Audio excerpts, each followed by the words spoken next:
పాల్గొన్న వాళ్ళందరికీ శుభాకాంక్షలు. అయితే మనం ఈరోజు ఇది అన్ని ప్రాంతాల్లో కూడా అన్ని జిల్లాల్లో ఈ కార్యక్రమాన్ని ఏర్పాటు చేస్తున్నాం. మన వారు కొద్దిగా చొరవ ముందుగా తీసుకొని అందరికన్నా ముందుగా ఏర్పాటు చేస్తామని ఇటీవల హైదరాబాద్లో కూడా జరిగింది.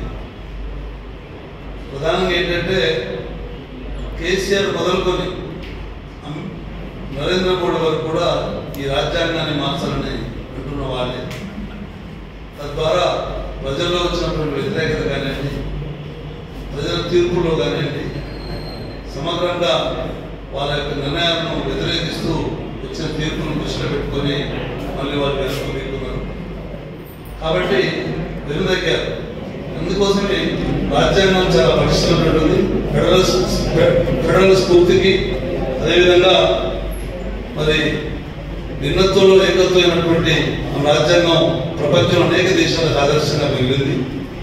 కొంతమంది కేవలం ఇవాళ మన రాజ్యసభలో అమిత్ షా గారు స్వయంగా చెప్పారు, ఊకే అంబేద్కర్ గురించి మాట్లాడతారు, మీరు దేవుని గురించి ఆలోచిస్తే స్వర్గాన్ని పెట్టోడు అని అన్నోడు పాట పాడారు. మంచి పాట.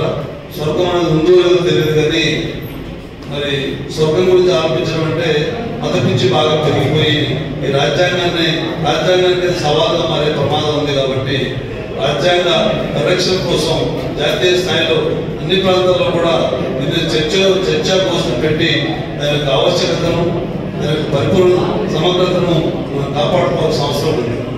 కాబట్టి అంబేద్కర్ గారు ఈ దేశంలో వారు ఇచ్చినటువంటి 390 స్పెషల్ ఆర్టికల్స్ ఏదైతున్నాయో ఇవన్నీ కూడా మనందరికీ చాలా సందర్భాల్లో మామూలు చదువుకున్న కూడా వాటిని మననం చేసుకోవాల్సిన అవసరం ఉంది. కాబట్టి రాజ్యాంగం చాలా విలువలు దానికి కట్టుబడి ఈ దేశం పాలకులు కూడా దాన్ని చేదువాదనగా ఉండాలి తప్ప దాన్ని మార్చే విధంగా ఎఫర్ట్ చేయదని చెప్పి కోరుతూ నాకు ఈ అవకాశం ఇచ్చినటువంటి